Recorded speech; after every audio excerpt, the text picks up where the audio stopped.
Okay, so calculator part, convert to degrees. We have to multiply by, sorry, let me try this again, by pi over 180 degrees. This way, our degrees cancel. And so now if I multiply straight across, 260 pi over 180, I want to simplify that fraction. Clearly, I can divide by 10. So now I'm dealing with 26 over 18, which is going to go to 13 pi over 9. That's how many radians that would be. Now, conversely, on the other one, oops, should go the other way. So 180 degrees over pi radians. Now our pi will cancel. And I can simplify 180 in 5. 36. Now I get 4 times 36. 144 degrees will be our answer. Number 13, use trig functions to find the value of all missing sides and angles. So we have to solve this triangle. So we're trying to find angle A, angle B, and we're trying to find side A. I can use Pythagorean theorem to find A. So A squared plus 14 squared is equal to 21 squared. So I'm going to take 21 squared and subtract from it 14 squared. That gives me 245. So A squared is equal to 245. Square root that. 245 is not a perfect square, so we try to simplify it. I can divide out 7. So 7 with a square root of 5 left. So 7 square roots of 5. Now for angle A, looks like I'm going to use these two sides, which are adjacent and hypotenuse. I'm going to go with cosine. It's equal to 14 over 21, so I'm just going to do inverse cosine of both sides. So inverse cosine of 14 21st. Of course, I could simplify that fraction, but no, not necessary. I said to the nearest degree, so that'd be 48 degrees. And so that means the other angle, since all of them have to add to 180, would be 42 degrees. Find the arc length with a radius of 2 central angles and 300 pi or 300 degrees. We have to convert that to pi first. So pi over 180. Degrees cancel. 30 and 18. We can divide them both, or 318. We can divide them both by 30. Leaving that with 10, that would be 6. And I guess I could have divided by 60 actually. So it becomes 5 over 3. So 5 pi over 3. That's what the central angle is in terms of radians. Now we have to take the formula says to take the radius times theta. And so we get 10 pi over 3 inches. Sketching the angle 250 degrees. There's 180. So we stop 20 degrees shy of 270. So the reference angle then is between the x-axis and there. So from 180 to 250, that was 70 degrees. A positive and a negative coterminal. So positive, we would just add 360, 250 plus 360. We're looking at 610 degrees. To get a negative, we take 250 and subtract 360, and so we're going to get a negative 110 degrees. 8 pi over 3, we're going by thirds. A third pi is for 60 degree increments. So here's 1, 2, 3, 4, 5, 6, 7. So we end up being right here at 8 of those. So it was a full circle and then around to there. So now reference angle from pi up to there, that was a third of a pi, or 60 degrees. So reference angle is 60. Oops. However, yeah, I'm okay with that. For coterminal, I'm going to try to stay in the same format as before. Since it was in the radians, I'm going to try to give it in radians. So if I had just gotten one time around, that would have been 2 pi over 3. And if I went negative, I'd have to go negative 4 pi over 3. I'm okay with the reference angle being in degrees because we usually operate that way. Now solving triangle. Here we have two angles. Missing angle. Oops, that was really bad. Let me try that again. Missing angle is A, and then we're going to need sides A and side C. So from 180, I could subtract away the two angles that I have, leaving me with 47 degrees. To find side A, I can switch over to law. I can use law of sines. Sine of 60, that's angle B, so I've got to go with side B. Looking for A, so I can go with sine of 47 degrees over side A. Cross multiply, we end up with 20 times sine of 47, and we're dividing that by sine of 60.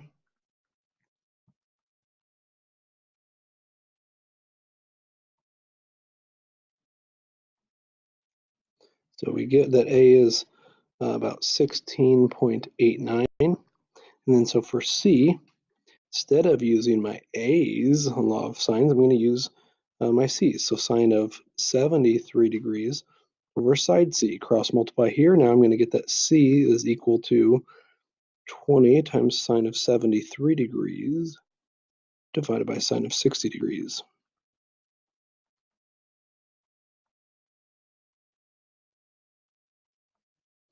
And we get 22.08. Next one, we have both C's and we have an A. So this is where we could potentially have more than one triangle or no triangle at all. And we're going to put our angle that we know over here. So the side opposite would be the 15. The other side is 17. 15 is smaller than that.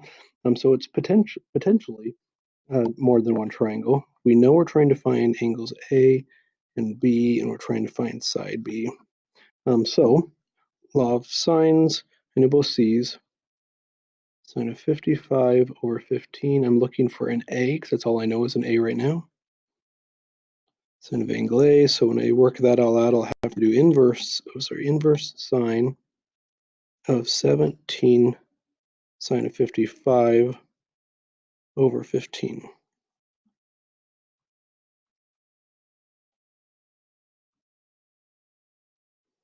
So I get that A is 68.18 degrees. So now, if there is potentially a second triangle, A prime, I would have to take 180 minus that number, leaving me with 111.82 degrees. That angle, 111.82, combined with 55, is less than 180. So I know that I do in fact have two triangles. So that angle B, if I subtracted 55 and 111.82 from 180, I'm left with 13.18, which is a positive number. So I know there were in fact two triangles. I'm going to go back to the first triangle, finish it out. So I can, from 180, subtract away 55 and 68.18, leaving me with 56.82 degrees. So then law of sines, I know both C's. I'm looking for a B. So sine of 56.82. So B there is 15 sine of 56.82 divided by sine of 55.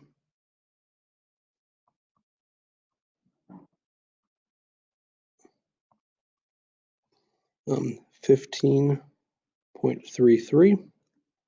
And then meanwhile, on the other triangle, B prime, I would have the exact same thing, except instead of the 56.82, I'd have the 13.18, because that was that angle B.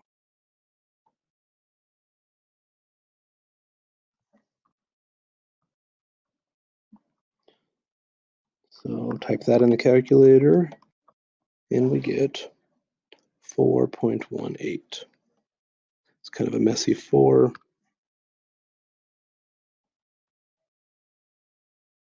Still a little messy, but there we go. Two triangles.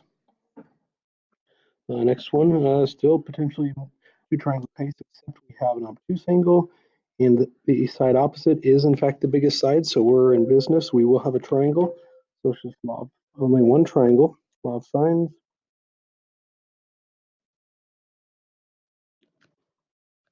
We're looking for C. It looks like that's all we have is the C.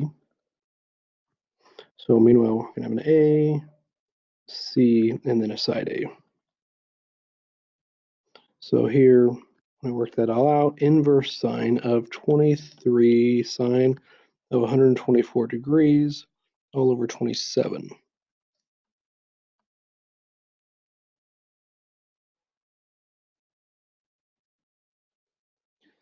So C is 44.93 degrees.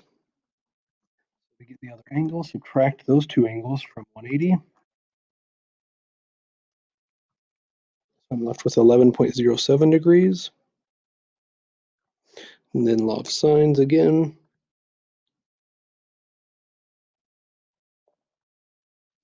This time we know angle A, 11.07 degrees. Over side A, cross multiply. A is going to equal 27. That was messy.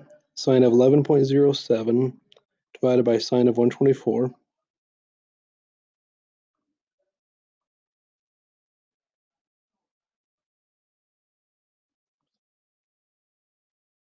And looks like we get 6.25.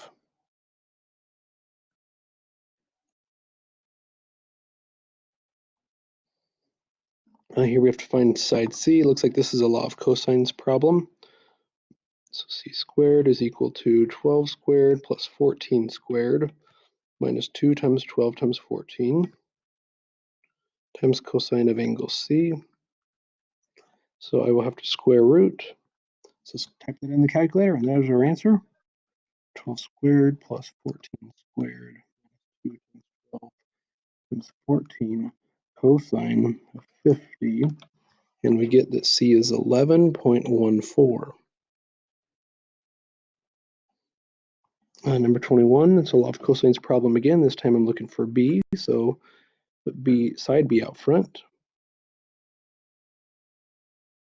Equals 23 squared equals 16 squared plus 17 squared minus 2 times 16 times 17 times the cosine of angle B. 23 squared is 529. I'm going to go ahead and just do 16 squared plus 17 squared all at the same step. 545 minus, and then 2 times 16 times 17. It's 544. And it's 544 cosine of B. Make sure you don't subtract 544 from 545 because they're not like terms. Instead, subtract away the 545. Negative 16 equals negative 544 cosine of B. I'll need to divide both sides by negative 544. So negative over negative will be positive. It'll be 16 over 544. And then to get rid of cosine, I do inverse cosine. So inverse cosine 16 over 544 gives me my answer, 88.31 degrees. Now area, you'll notice this one we actually are using Heron's formula, which is something we didn't talk about in class. It is an alternative to what we did. You can use this on question number 23, or you can do it the way we did it in class. We'll get to that in a second. But here we go for this first one. Area equals side A times side B times the sine of angle C, which is 35 degrees. Giving us 48.18. Let me kind of wrote that messy. Let me try that 4 again. 48.18 units squared. Not as easy on this next one because it doesn't have an angle, but we could use law of cosines to find the angle. That's probably what I'm going to do since that's what we did in class. So it doesn't really matter which angle I find here, I guess. You can find any one you want. So I'll find A.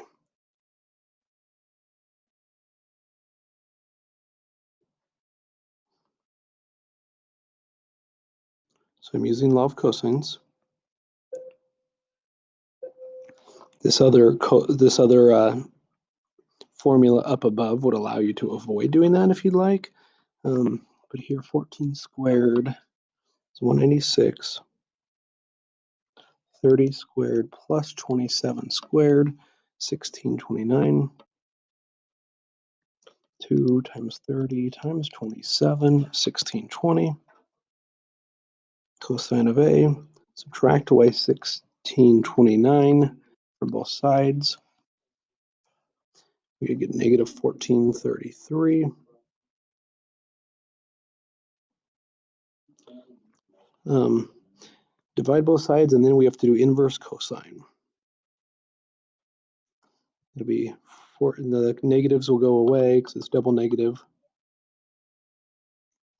So second cosine, 1433 over 1620. There's 27.80 degrees. And now I can switch over and use the area formula that we used on the previous problem. So we're using Ingles. We want to use sides B and C. So I think just like, okay, so 30 times 27 times the sine of 27.80.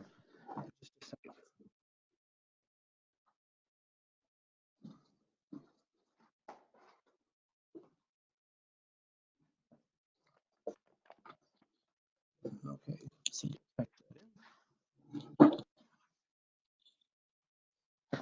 okay, sorry. I just realized as I was doing that I forgot 1/2 on both of these problems. So I should have actually had half of this over here. So that'd have been 24.09 square units. It just hit me, and I wanted to verify that I did forget that 1/2. So that would have been right. So over here, now I get fifth. Let's see. Okay, 1/2 times 30 is 27 times the sine of 27.8. So 188.89 square units. If you're curious about this other formula over here, this S stands for semi-perimeter. So perimeter would be adding all the sides together. S would be semi-perimeter. So if you add all the sides together, 14 plus 30 plus 27, you get 71. Half of that semi-perimeter would be 35.5. So if you want to use this formula, it's called Heron's formula. It's named after mathematician Heron. 35.5 would be your S. And then you multiply it by the difference. So you subtract 35.5 minus your A, which was 14. And then you repeat that 35.5 minus B, which is 30. I'm going to run out of room here. 35.5 minus 27, which is, so you do that for all the sides. And then you just square it out. 35.5 times 35.5 minus 14 times 35.5 minus 30 times 35.5 minus 27 for an answer of the same thing, 188.89. Or actually, I see a slight rounding difference between what I did here and what I did over there because I rounded earlier. It would actually, to the nearest hundredth, be 90. So maybe you think that looks easier than what we did. Probably is. This formula is something we used to use with an old textbook. And so we used to use it. We kind of went away because this textbook doesn't talk about it. It still showed up on this worksheet on accident. So didn't necessarily mean for that to happen, but it is what it is. You can use it if you'd like. It probably does make that particular problem where we have all three sides a little bit easier. Thanks for watching.